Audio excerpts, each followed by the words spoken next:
Hi, welcome to Marketing Uncut. I'm Hanniz, and as usual, every Friday I speak about social commerce. I've been doing a lot of live streams at our virtual booth at EbizStart, and so I actually had a masterclass on Wednesday, which hopefully you did not miss. But fortunately, if you did miss it, I will be doing a little recap. So, over the coming weeks, I'll be breaking my 8 tips into 8 weeks so it's not so overwhelming for you. So, I hope you do enjoy the journey. I will be starting off with the evolution of sales, how people used to sell before and how they're selling now, and then followed by my first tip. So do stay tuned and enjoy the presentation. If you do like this channel, do leave a like in this video and also subscribe to our channel. For your support, we appreciate it very much. Thank you and have a great weekend. How did humans sell through the years? If you're not human, I don't recommend you staying through this session. But if you are, I hope you enjoy it. So I'm just going to start from the 1800s, okay? That's centuries before most of us were born. So as the USA opened its western frontier and people migrated from the relative civilization of the East Coast, New York, Boston, Carolina, they lost access to medicine, fashion, news, and many other luxuries. With that, commercial travelers appeared, traveling from town to town, peddling and selling their goods, usually off the back of a horse-drawn wagon. So these salesmen, they were not without any controls. Customers at the time had almost no way of verifying their claims and were left unprotected against what turned out to be a range of charlatans. These salespeople were able to make outlandish claims for their miraculous potions that were very often more hyperbole than reality. If I pronounced that wrong, please forgive me. Hyperbole. It wasn't, for example, rare to find a peddler offering the same magic potion that would stop hair from falling out, remove pimples, grow biceps or wings, stop ingrown toenails, and even cure colic in babies.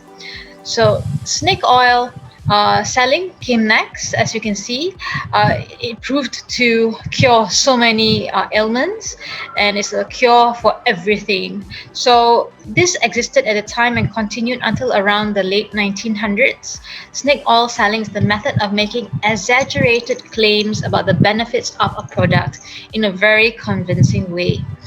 These peddlers developed a glib presentation. They often used sophisticated terminology to confuse their customers and employed shills. That means people in the crowd who were apparently former or satisfied customers who would support their claims made by these snake oil salesmen. So not only did this sales method cheat people out of their hard-earned income, it did much to damage the reputation of the salespeople who were viewed with great deal of skepticism as liars, as exaggerators, and people who had little care for their customers. So yeah, we do have salespeople who are not very ethical still. So maybe they were reincarnated if you believe in reincarnation and they've not learned their lesson yet.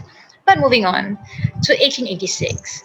This is when the pyramid selling was used by the NCR, the National Cash Register, by the sales force. So the method called on salespeople to sell a cash register to the most influential businessmen in a town.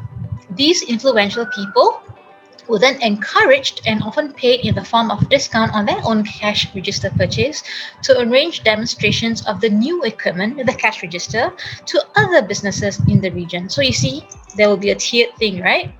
And this was an attempt to professionalize the pyramid selling method and create an image that NCR employed business executives who are able to solve problems. So this will be the first time we start hearing about solving problems for clients rather than just pushing and telling them you need this. And then it moved on. Okay.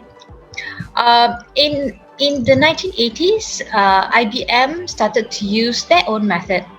So the IBM sales method and philosophy continued through the 1980s, where the salespeople wore suits, blue-collar shirts, and ties. They were always very well trained, well spoken, and they were always sold exclusively at an executive level. They always sold only at an executive level. In every instance, the role of an IBM sales exec was to introduce new and innovative solutions at boardroom level. In general, the IBM sales exec was not a technical expert, but rather a business exec who understood how technology could be used to solve business challenges. Yeah, so in 1916, what happened next? This was when people started to build salespeople using the trust. So in 1916, this was when the first World Salesmanship Congress took place in Detroit, USA.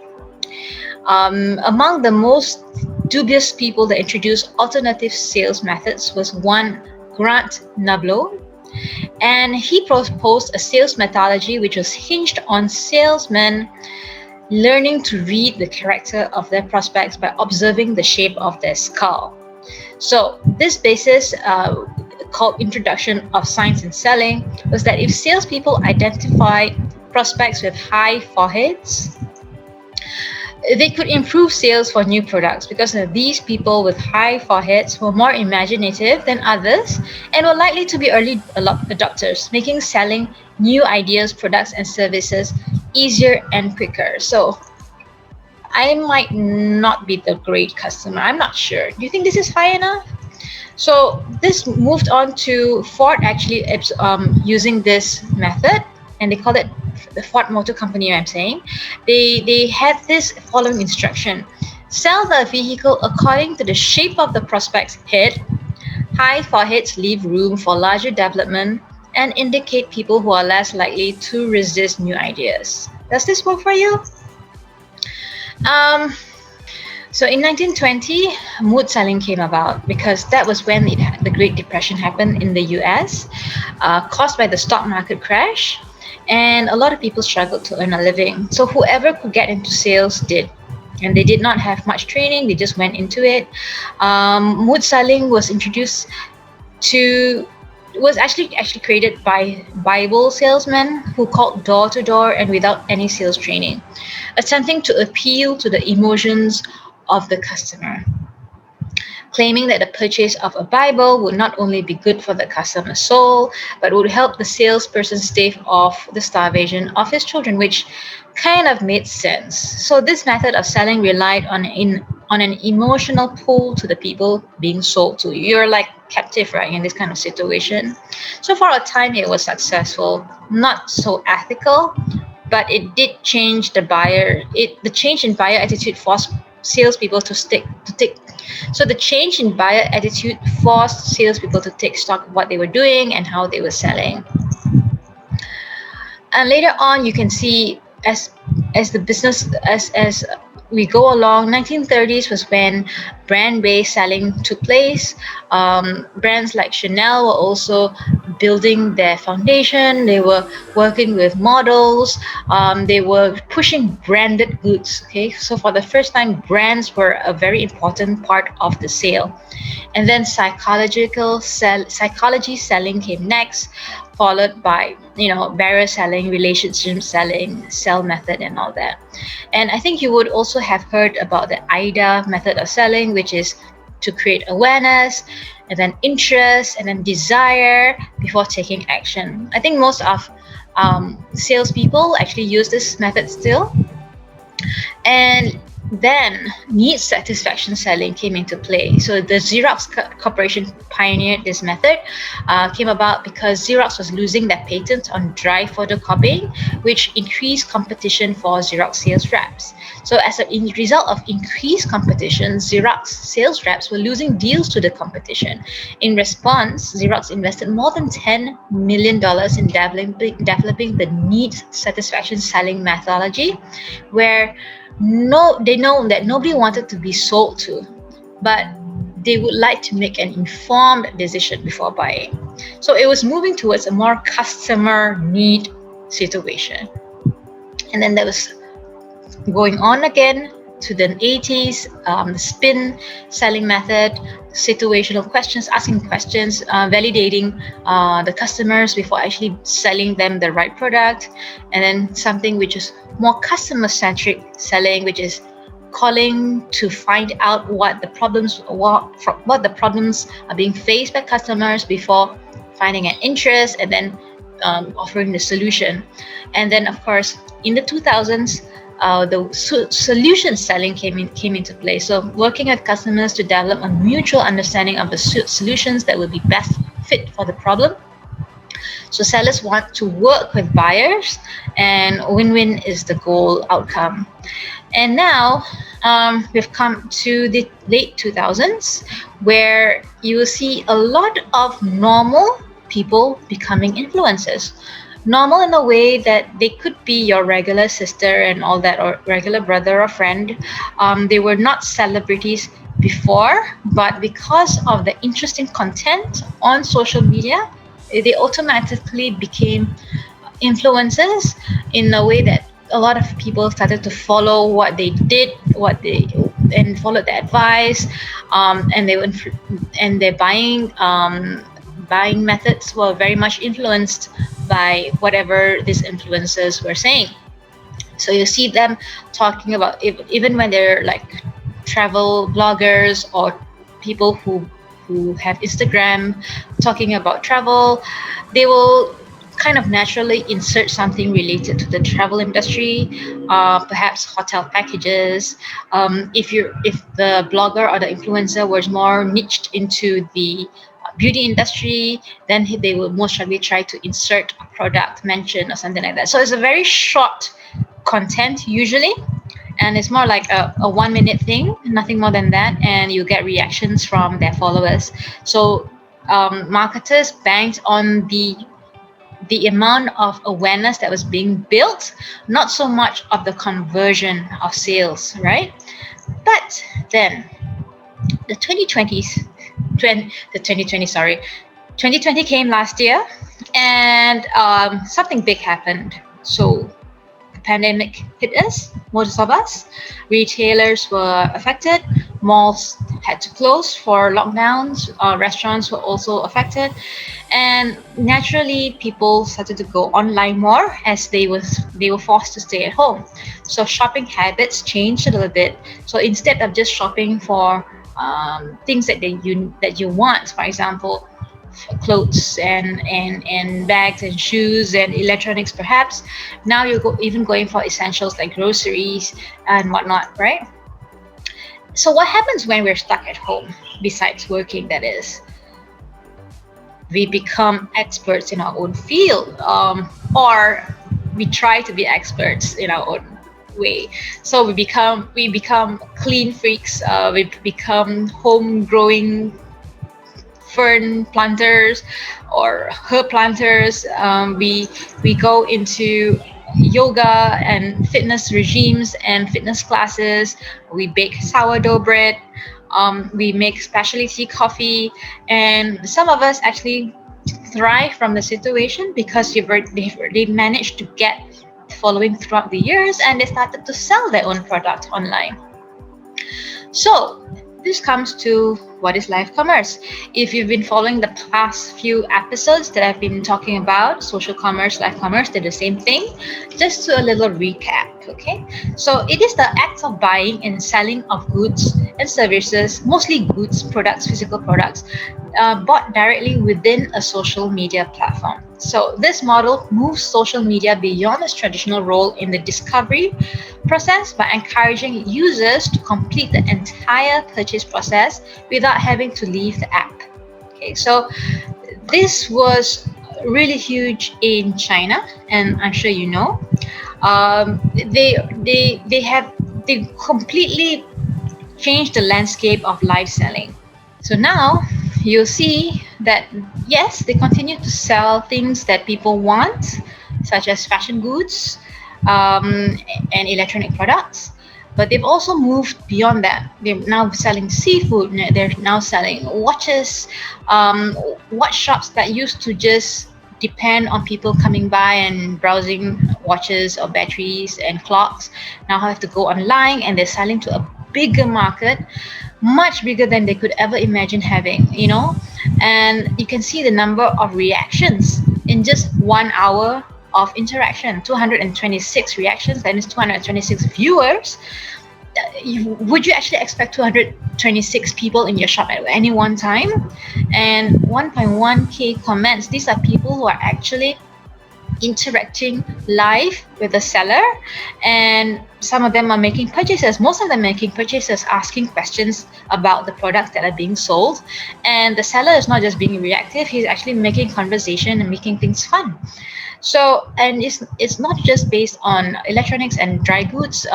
People like Mamasat Bakery, companies like Mamasat Bakery Malaysia, they are going behind the scenes to make things more interesting, showing the process of making cakes, how it goes out before it reaches the agents who sell on their behalf. So the agents have leverage, because they have such a strong online presence. They're interacting with their audience all the time, sharing recipes and whatnot. So when customers are viewing this, they don't have any expectations to buy, but when they're ready to buy, they will. So why you should live stream? I don't think it's any question anymore about why you should, but when you should be starting. So it's a powerful way to connect with your customer, and you can personalize a message once you know who your customers are. And how you know who your customers are is basically the people who are actually coming to your live sessions, right? And you can actually stream your live footage to a huge audience and give your followers a unique glimpse into your company, something that e-commerce website cannot do on its own. Because when you go to an e-commerce website, for example, like Zalora, right? They sell fashion goods. What you see is just shoes, bags, fashion products, clothes, hats, accessories, but you're not able to actually interact with anybody. So it's a very lonely place to be. But when you're in a live session, you can also talk and bring your friends along with you, and you can, have a conversation with people you know and don't know. So the growth of live streaming has been exponential, with the market increasing from $30 billion in 2016, and it's expected to have a value of $70 billion in this year alone, and $184 billion by 2027. So that's a huge potential for you to take advantage of. So these are more figures for you to convince you that this is the way to go. Even if you're not convinced, you say, this could be a fad, something passing, something that will burst. Yeah, you could be right, because technology is always evolving. And the only thing you can do right now is just being ahead of your competitors who are also thinking, should I be on it? Should I not be on it? So while they're thinking, go for it and make as many sales as you can. So these are some of the platforms that are already using social commerce features. That means you can already exit and pay within the platforms, but this is only available in the US. So if you do need to actually do it in Malaysia, we have the solution for you, where you can capture orders through your live chat, and also have your customers receive the order confirmation immediately during the live show. So you don't have to worry about missing out on orders or following up on your customers, something is super important to do. So tip number 1, what can we learn from all this? There is no magic formula.